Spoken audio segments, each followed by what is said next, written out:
नमस्कार, मैं हूं अतुल सिंघल। उत्तर प्रदेश के चुनाव अंतिम चरण में हैं और इस बात के कयास लगाए जा रहे हैं कि कौन सी पार्टी सत्ता में आएगी।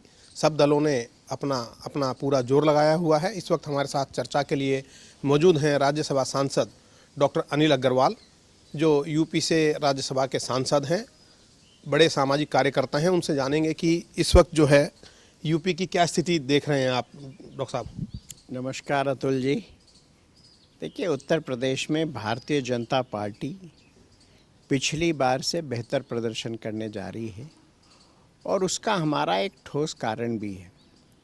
2017 में जब हम उत्तर प्रदेश विधानसभा में गए तो हमारे पास माननीय मोदी जी का लगभग 3 साल का कार्यकाल था, जिसके आधार पे और जो एक ट्रैक रिकॉर्ड जनता के सामने था, उस पर हमने वोट मांगा। इस बार माननीय मोदी जी के साथ साथ माननीय योगी जी का भी 5 साल का कार्यकाल है। उत्तर प्रदेश में कानून व्यवस्था बहुत बेहतर हुई है। जहां महिलाएं, माताएं, बहनें घर से बाहर निकलने में डरती थी, आज वो सुरक्षित महसूस करती हैं। उत्तर प्रदेश में व्यापारी अपने आप को सुरक्षित महसूस करता है। आज प्रदेश में जो एक बीमारू राज्य कहलाता था, डूइंग ऑफ बिजनेस में रैंकिंग सुधरी है और इन्वेस्टमेंट, चूँकि कानून व्यवस्था बेहतर हुई है तो इन्वेस्टमेंट आया है। ये सारी की सारी चीज़ें ऐसी हैं जो उत्तर प्रदेश में जनता के सामने हैं। पहले बिजली आती नहीं थी, आजकल बिजली हमको भरपूर मिल रही है, 24 घंटे बिजली मिल रही है। गरीब भाई बहनों को कोरोना काल में भी मुफ्त अनाज मिला है, कोरोना वैक्सीन मुफ्त लगी है। लेकिन ये सारी बातें ठीक हैं डॉक्टर साहब, लेकिन ये कहा जा रहा है कि जो सीधी टक्कर है, मुकाबला है, वो समाजवादी पार्टी के साथ आपका है। नहीं, ये उन लोगों ने एक माहौल बनाने की कोशिश की है। देखिए, उन लोगों का एजेंडा क्या है, आप सपा से पूछिए कि वो क्या करने वाले हैं। कानून व्यवस्था क्या सुधार होगी? नहीं होगी, क्योंकि उन्होंने जो टिकट दिए हैं वो तो गुंडे माफियाओं को दिए हैं। उन लोगों की फितरत जो है गुंडागिरी की है। अखिलेश जी केवल जातीयता के आधार पर वोट मांग रहे हैं, माइनॉरिटी से वोट मांग रहे हैं, यही उनका एजेंडा है। जबकि उनका विकास उन्होंने क्या किया कोई नहीं जानता, केवल अपने परिवार का विकास किया। उनके यहाँ अगर आप देखें केवल परिवार है, उसके अलावा तो किसी को कुछ समझते नहीं। भारतीय जनता पार्टी एक ऐसी पार्टी है जिसमें छोटे से छोटा कार्यकर्ता देश के प्रधानमंत्री और पार्टी के अध्यक्ष तक जा सकता है। समाजवादी पार्टी में नहीं है।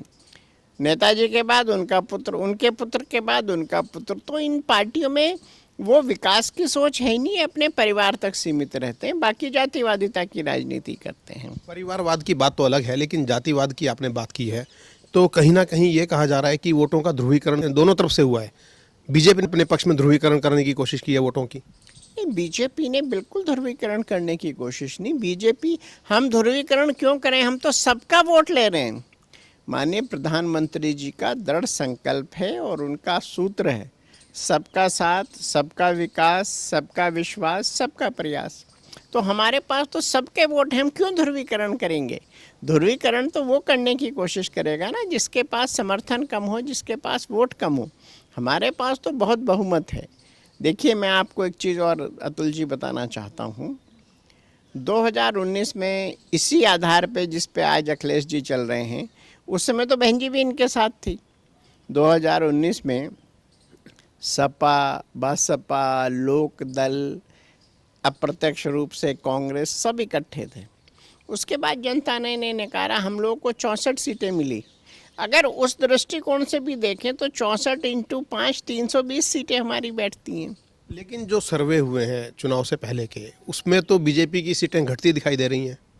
देखिए, क्या होता है ना, सर्वे का सैंपल इतना कम होता है, उससे आप कुछ भी अंदाज़ा नहीं लगा सकते। माननीय योगी जी ने जिस प्रकार प्रदेश की जनता की सेवा की है वो अद्भुत है। उनके पिता की दुखद मृत्यु हुई, वो उसमें नहीं गए, प्रदेश की सेवा में लगे रहे। खुद कोरोना हुआ, उसके बावजूद वो प्रदेश के विभिन्न जनपदों में स्वयं गए। मैं उनके साथ गाज़ियाबाद में था। कोरोना सेंटर पे गए, हॉस्पिटल गए, जनप्रतिनिधियों से बात की, प्रेस के लोगों से वार्ता की। तो आप देखिए तीसरी लहर को रोक दिया ना उत्तर प्रदेश ने। तीसरी लहर को तो रोक दिया, लेकिन जो चौथे चरण के चुनाव हुए हैं उसमें वोट प्रतिशत काफ़ी कम रहा। 3% बताते हैं कि वोट प्रतिशत कम रहा, और ये भी कहा जाता है कि जब जब वोट प्रतिशत कम रहता है तो बीजेपी को नुकसान होता है। नहीं, ऐसा नहीं है। अगर प्रतिशत कम रहा है तो वो सबका प्रतिशत कम रहा है, ऐसा नहीं है। भारतीय जनता पार्टी, मैं आपसे पुनः कह रहा हूँ कि पिछली बार से बेहतर प्रदर्शन करेगी। कितनी सीटें आप देखते हैं, क्योंकि जो जो अनुमान है वो तो 250 और 250 सीटों का लगाया जा रहा है। आपके अनुमान से कहीं ज़्यादा। पिछली बार तो 325 थी। 325 हम एलाइज के साथ थे, लगभग वहीं पे हम लोग होंगे, या हो सकता है उससे भी बेहतर हो। प्रदेश की जनता को आप क्या कहना चाहेंगे या क्या आश्वासन देना चाहेंगे अगर सरकार दोबारा बनती है तो? निश्चित रूप से कानून व्यवस्था और बेहतर करेंगे, लोगों को रोजगार देंगे, विकास के कार्य करेंगे, और प्रदेश की जो भी अपेक्षाएं होंगी, हम ऐसा नहीं कि एक दिन में हमने कह दिया चुनाव, डे टू डे इंटरेक्शन रहता है हमारा जनता के साथ। जनता की जो जो अपेक्षाएं होंगी उस पर खरा उतरेंगे। सबके साथ, सबका विकास, सबका विश्वास, सबका प्रयास, वन डिस्ट्रिक्ट वन प्रोडक्ट के माध्यम से उद्योग जगत को बढ़ावा देंगे। बहुत बहुत धन्यवाद हमसे बात करने के लिए। ये थे डॉक्टर अनिल अग्रवाल, जो राज्यसभा के सांसद हैं और उत्तर प्रदेश में उन्होंने धुआंधार चुनाव प्रचार किया है। कई जो ज़िले हैं उसमें वो गए हैं। उन्होंने ये कहा कि पिछली बार जैसा ही प्रदर्शन इस बार भी रहेगा, और जो अपेक्षाएं हैं जनता की उनको पूरा करने का प्रयास रहेगा सरकार का आने वाले दिनों में।